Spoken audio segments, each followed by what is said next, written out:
Good morning, everyone. I'm Rhonda Binda, your Queens Deputy Borough President. While the Borough President will not be at today's meeting, we're so excited to have with us Michael Dockett again, our Queens Borough Commissioner of NYC Parks, and Senior Director of External Affairs at Long Island Railroad, Hector Garcia, to discuss the important issues surrounding our borough and across the city. I'm excited to firstly introduce Commissioner Dockett. Since the pandemic, New York City residents have discovered the beauty and tranquility of our city parks. Borough President Donovan Richards is committed to expanding the park's amenities, especially in underserved areas. Since taking office for Borough Hall, Borough President Richards has participated in 2 capital project groundbreaking ceremonies and 6 park ribbon cuttings for project work. He's also partaken in 5 park design workshops for upcoming projects all across Queens.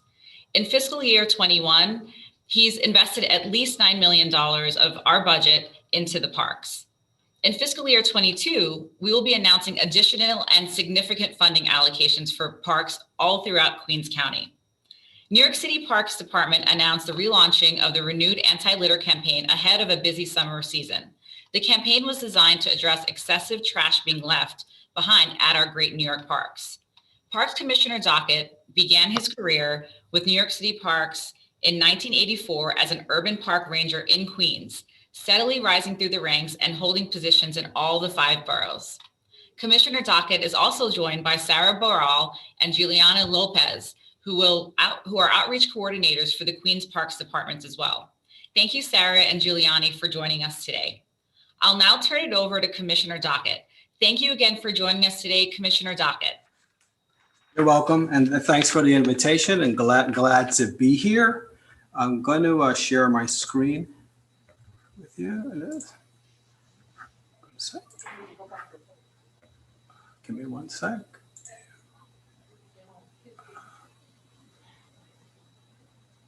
Beautiful screen. Can you see my screen?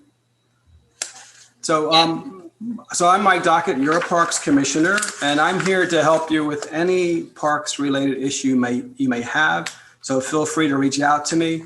The last slide of this show will have my contact information, my office, and my email address. Today, I want to talk to you about our litter campaign that we're launching for this year. And before I begin, I want to talk to you about what we did last year, because this year is kind of a redo and an enhancement of what we launched last year.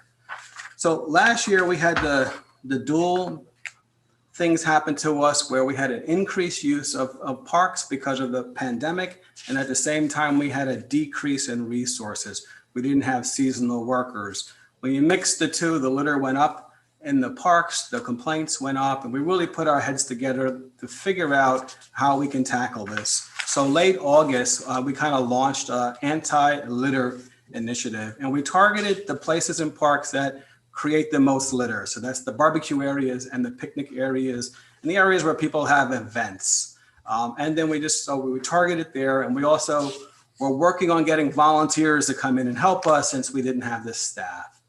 And so our primary target audience were picnickers, barbecuers, parents, kids, volunteers, elected officials. And our message to them is that it's our collective responsibility to keep our parks clean and beautiful. And we're going to show you through this campaign where you should dispose of your trash. So we created these things called trash corrals. It's the upper picture with the big orange banner. Behind that banner, there are 3 or 4 trash cans, and we're telling people, park your trash here, right? Don't leave it behind, bring it to these trash corrals. And then we also put on our trash cans dispersed throughout the parks these stickers that say, park your trash here, with the big finger. And we also gave out trash bags Labor Day weekend, and we put up posters in multiple languages. We had media campaign on Taxi TV, New York Life, NY.gov. We had bus shelter advertisements. We were involved with radio, PSAs, on drive-in movie theater commercials. We had a digital awareness platform. We were on Facebook and Twitter and Instagram, all promoting people take care of your litter, put it in the right place, take it with you. The working press covered the campaign last year, and they also covered the work of our volunteer groups. And our New Yorker of the Week was actually a member of the Friends of Francis Lewis Park Doreen Mercer. And then we measured success by the number of projects, the number of volunteers that came out, the number of bags of trash they collected. And we also looked at the 311 complaints, the number, and hopefully they were trending downwards, which they were. So this year, it's a kind of a redo or 2.0 of last year with a few new enhancements. So the goals are the same, the message is the same, the creative material is the same, the tactics are the same, the timing's different. So now we're launching in April, right, as parks reopen, and it'll end in October. So beginning of April, we launched with Love Your Park pop-up events. We held 3 in Astoria, O'Donoghue, and Travers. These had mixed success, mostly due to inclement weather. And our on-site interventions are going to increase this year. So the number of parks that we're targeting is going to go from 14 last year to 24 this year. The number of trash corrals are going to go from 25 to 48. The number of stickers on those cans are going to go from 900 to 1,500. And we purchased just shy of 16,000 orange trash bags that are going to be used by the volunteers. So if you see orange trash bags outside of your park full of trash waiting to be picked up, you'll know that that was bagged by a volunteer and not our paid staff. And additionally, we're launching 4 new volunteer initiatives: Monday morning pitch-ins, litter ambassadors, the Junior Litter League, and Parky volunteers. So here's the media for Monday morning pitch-ins. And this program is geared for people to come out Monday mornings between 10 and 12 in Queens to help pick up trash that's been left behind by the weekend revelers, right? So in those high traffic areas, the barbecue areas, the picnic areas, we're gonna be targeting Forest, Highland, Baisley, Flushing Meadow, Queensbridge, Bayswater, Rockaway, Alley Pond, and Springfield Park for this initiative.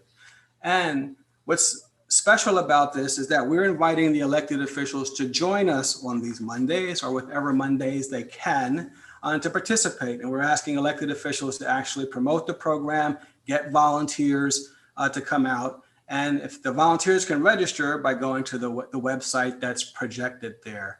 This is a joint program between City Parks Foundation, Partnerships for Parks, and Parks. So it's 45 total projects. It launches in June, 9 sites. We hit 3 each Monday for 15 weeks. This is what the website looks when you go to join. So you see it's a citywide initiative.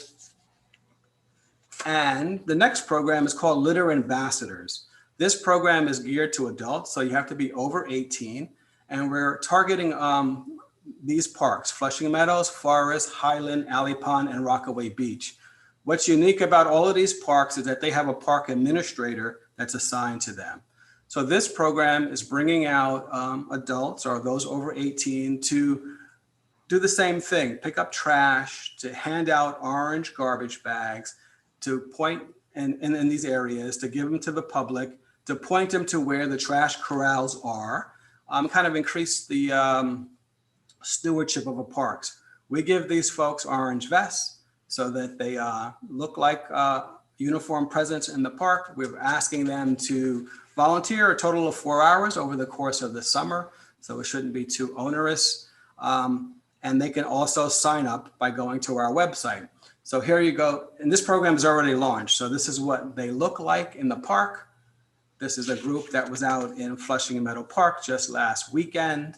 And they're supported by park workers, so that they're not alone, and they're out there making a big dent in the weekend traffic. So this is typically weekend afternoons, Saturday and Sunday. And you can also go to our website, become a litter ambassador, and you sign up with one of the administrators. There's an online portal for that.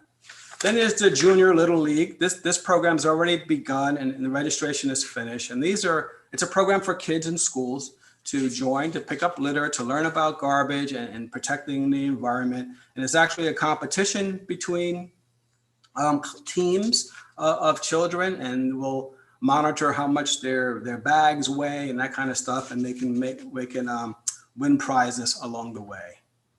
And then lastly is the Parky volunteer cleanups. And for this one, we're encouraging park workers, those are people who work for the Parks Department that are not engaged in maintenance and operations, who don't pick up trash and clean parks as a regular part of their job. So the accountants, the lawyers, the press people, the administrative staff, all to get out from behind their desk and go out and help us pick up trash as well. We're also looking at these 21 high volume dates where there's typically a lot of trash left behind in the parks. So it's usually after weekends, after holidays, that kind of thing. So as promised, there's my contact information. I'm your borough commissioner here to help you. My email address is there. The other two people on the call, Sarah Barral and Giuliani Lopez, they're outreach coordinators. This is the kind of work they do every day. So their information might be in the chat, or you can just call my office and we'll get you in touch with them so that they can support you and all you do in supporting parks. So, thank you. Back to you. I'll stop sharing at this point. Thank you very much, Commissioner. You're welcome. We appreciate all you all do. And the Borough President, as you know, reignited the Solid Waste Advisory Board in Queens. And so we hope that we can work together on the relaunch of this amazing group of people together with Parks. I'll be happy to join you. Thank you. Excellent, excellent. Now, I'd like to know if anyone has questions, please raise your hand. I think there is a question, if you might be able to share the presentation or the link for that. Yes, I could do that. Just let me know where to send it and we'll pass it along.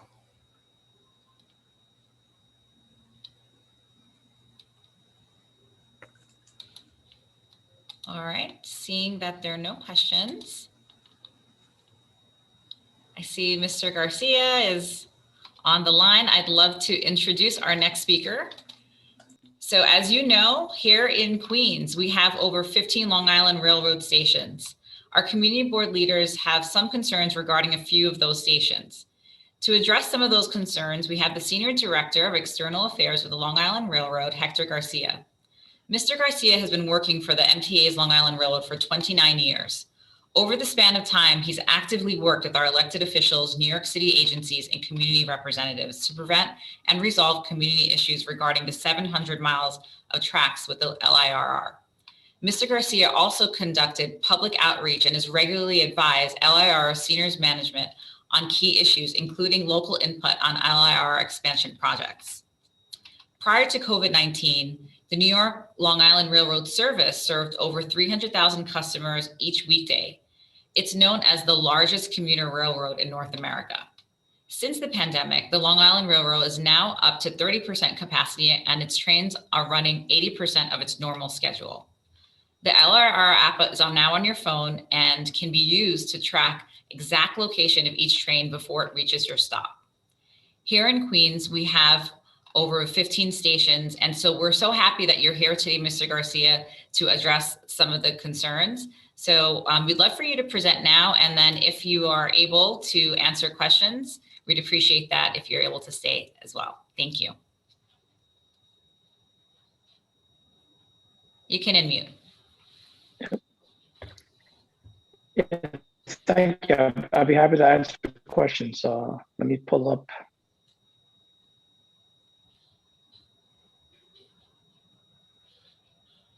We know that the Long Island Railroad also provides so many great middle-class jobs. My stepfather is retired from a great career there.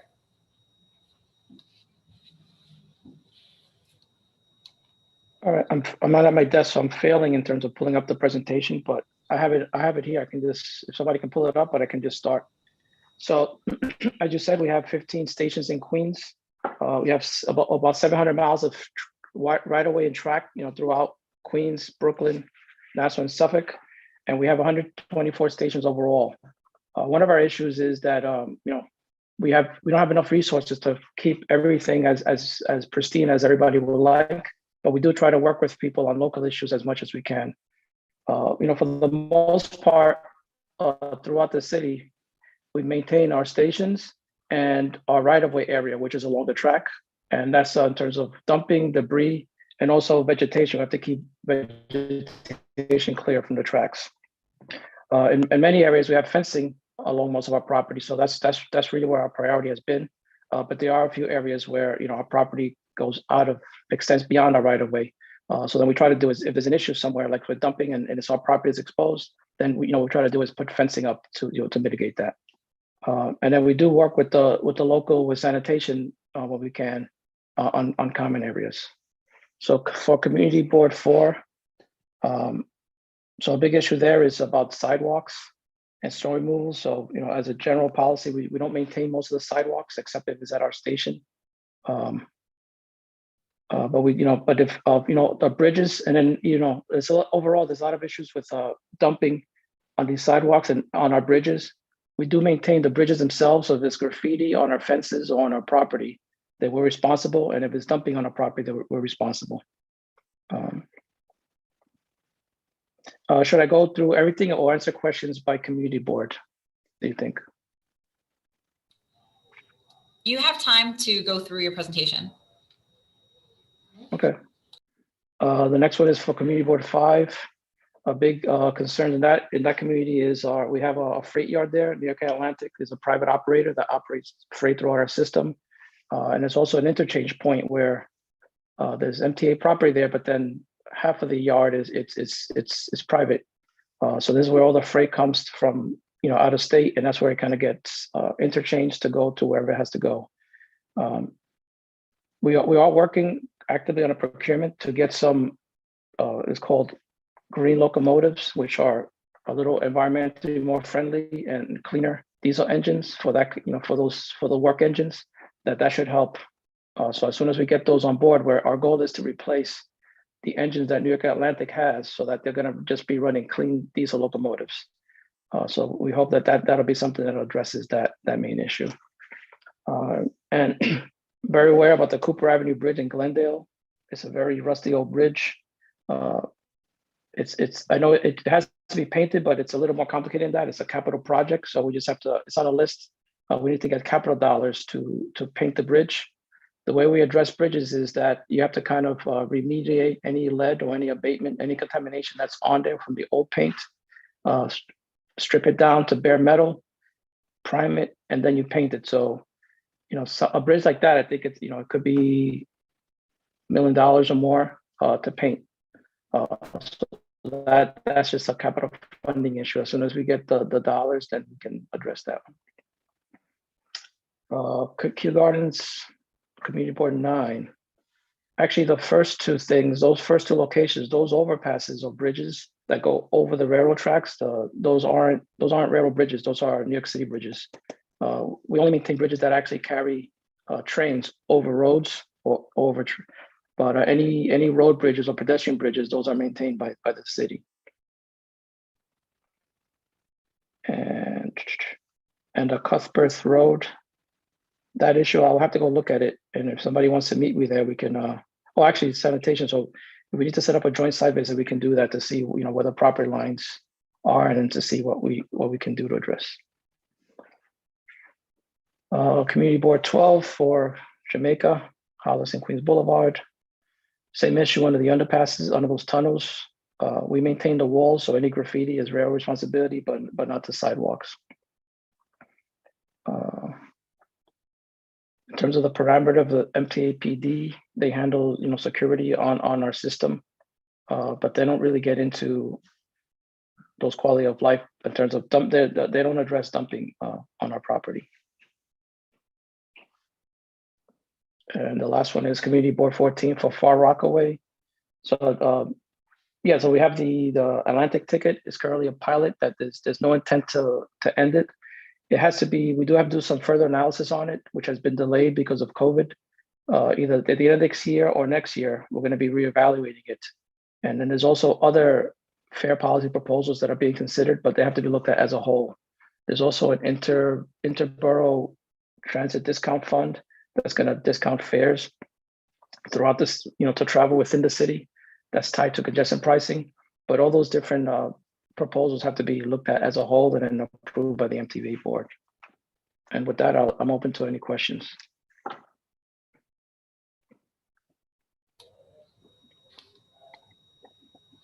Thank you, Hector. I'd like to open it up for questions now.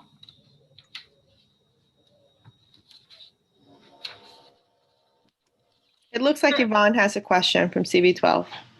Ms. Reddick, please, you can unmute.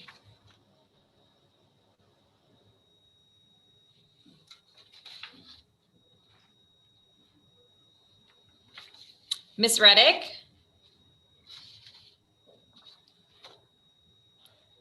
Please unmute. All right. Oh, thanks. For the Long Island Railroad, I guess I used the word the net. Do you install the net for the dropping underneath And- the underpad? At some locations, yes. Especially in the bus, I call it the bus stop. Because I have a few locations in Community Board 12. We do have netting at under some of the bridges where there's big issues. The railroad wouldn't do the bus stops, but that would be New York City Transit. But I can reach out to them if you like, or put you in touch. Good. And I have another question. The lighting, I know some of them belongs to DOT, but the Long Island Railroad is also responsible for lighting? Under the underpasses, no. Yes. I mean, there's only a handful that were responsible for them. Almost over 90% of the underpasses is city DOT does the lighting. Right. I would like the Long Island Railroad locations. Okay. Thank you.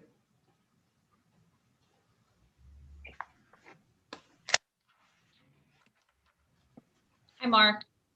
Thank you. Thank you, Ms. Reddick. Thank you, Deputy Borough President. Mr. Garcia, I just want clarity.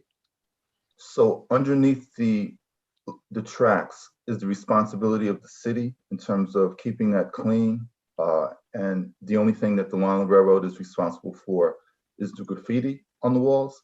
And secondly, along the track, the vegetation that grows, that's the part that the Long Island Railroad maintains. Correct. Along the tracks, usually within the fence line, the vegetation, we maintain that. And on the bridges, on the walls, we maintain. But underneath the tracks, when they go over streets, that's the city's responsibility. Yes. Even if there's a leak on the tracks or something like that, that's also the city's responsibility. If there's a leak. Well, that's different. If it's something from the track that's causing an issue, then we're involved because it is our structure up above. Okay, could you just put your contact information in the chat, please? Sure. Thank you. Thank you, Deputy Borough President. Thank you, Mark. Gary, you may unmute. Thank you. Yeah, thanks for having the Long Island Railroad here. Hector, how you doing? Hey, how you doing? Good. I'm all right. A big concern of ours is the freight rail operation. We had a few stations in District 5 Queens, but they were not used too much, and hopefully someday they'll come back. But as far as the freight rail operation goes, it's real noisy between 11 p.m. into the early morning hours. And at least as importantly is that you have a lot of polluting locomotives that are used by New York and Atlantic Railway, who transport freight, a lot of which is city garbage, to landfills outside of the city of New York. But the locomotives that they use, the polluting locomotives, a few have been replaced, but there's money, an extensive amount of money to purchase additional locomotives. I think they have a fleet of 14, if I'm not mistaken. Do you know what's going on with that whole procurement, which there's been some disputes about whether or not the LIRR has a preferred vendor and whether that preferred vendor is building the least polluting locomotives? So the procurement has been slowed down partially because of some issues that have been raised, but it is progressing. So I'm hoping that, hopefully within this year that can proceed to actually start building those new locomotives. But the money is there, and we want to get those, manufactured and in service as soon as possible. Okay, all right.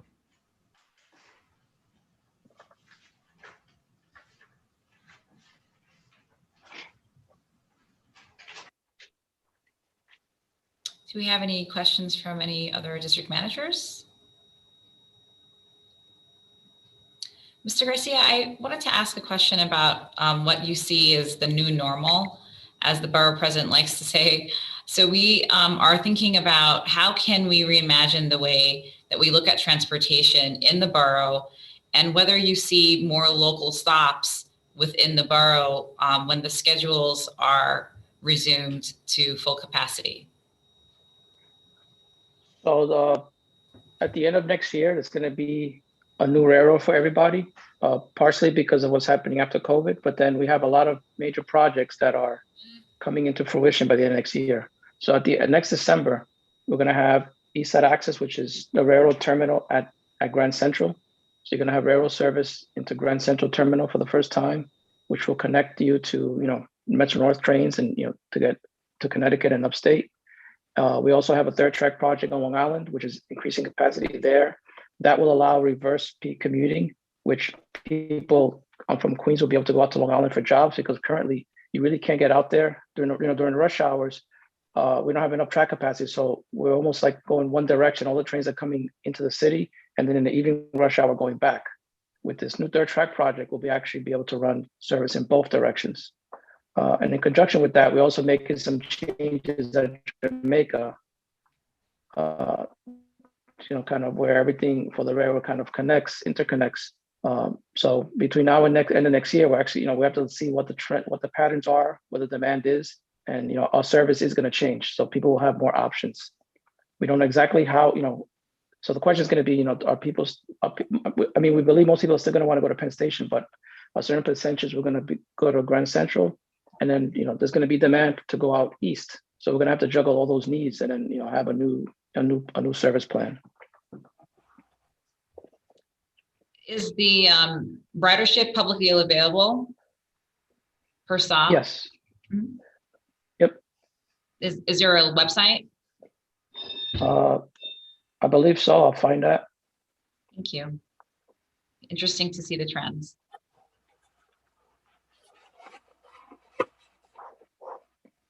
I'll send it. I don't have it up readily available, but I'll find that and send it to you. Thank you. Thank you. That was incredibly informative. I very much appreciate our Parks Department and Long Island Railroad coming today, and would like to know if any other questions are on the table.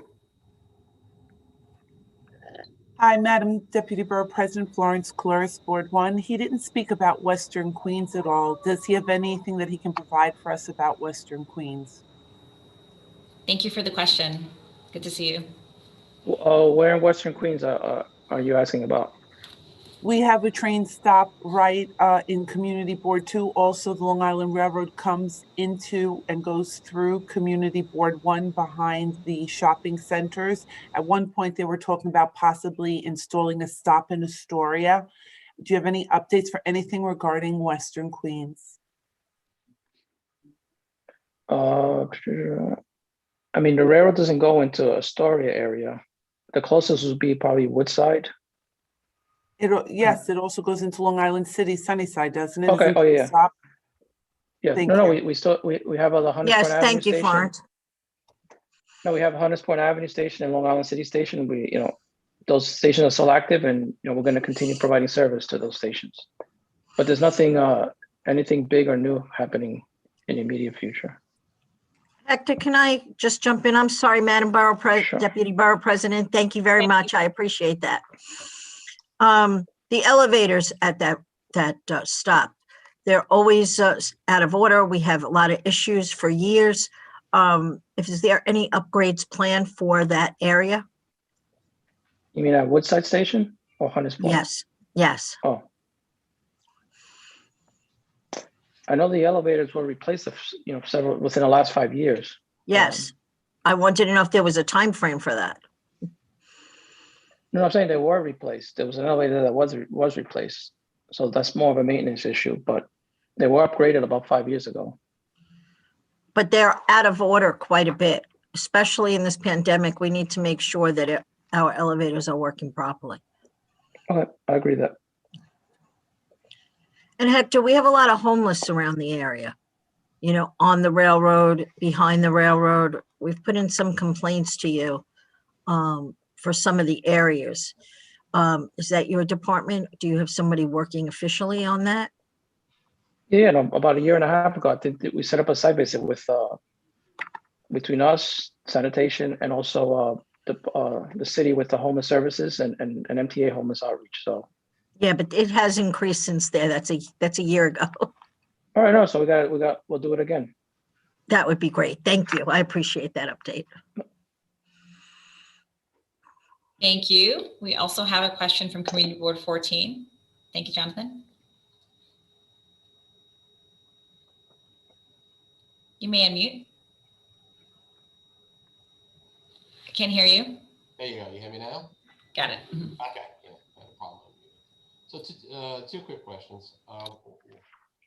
One, a statement. So the Far Rockaway train station, most of the residents from Rockaway do not use the train station. They actually will walk about 4 blocks more and go to the next stop in Nassau County. I guess it's the Inwood stop.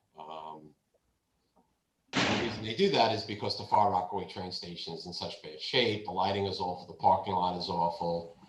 And over the years, we've been asking that the MTA, pave the lot, improve the lighting, improve the station. And we've always been told, well, it doesn't get a lot of use. Well, the reason it doesn't get a lot of use is no one uses it because they walk a few blocks to the next train station because it's just awful. So I just want to go on the record saying that, and in 11691, over the next 5 years, we have about 18,000 new affordable units coming online. So you figure another 30,000 people. I really think that your agency should look at. I'm assuming most of these people will have jobs and they're going to need to commute. That something needs to be done there. But to go to the discount, so they're just for a little clarity. The reason we don't participate at Far Rockaway train station is because it goes through Nassau County, then in back into the city. What's the reason why we're one of the, I think the only community board in the Borough of Queens that our residents don't get the discounts? Well, why is that? Yeah, the challenge is that there's several Nassau County stations that you have to go through before you get to Far Rockaway. So say if you had a discounted fare for Far Rockaway, everybody that takes that whole line would just buy that ticket. And right now we wouldn't have a way of differentiating, who's entitled to it or not. So there's no way of doing a machine at the Far Rockaway station. That would be the only place that it could be sold. I mean, can we, it's the age of the computer. As much as I'm not good with computers, isn't there a way of doing that? I get the Nassau County part, but it just doesn't seem fair. And once again, Board 14 gets the stinky end of the stick. It's been a complaint we get all the time. The solution is going to be technology based. I don't know if it's a machine, but the MTA system wide, they're transitioning into this thing called Omni Ticket, which will be a mobile kind of ticket. Maybe that'll have the technology that it'll know where you live or know where you're buying it, that you're in Far Rockaway. And maybe it'll be a smart technology, but right now we don't have a way to solve it easily. Yeah, it's just unfortunate. It just doesn't seem fair, but okay, thank you.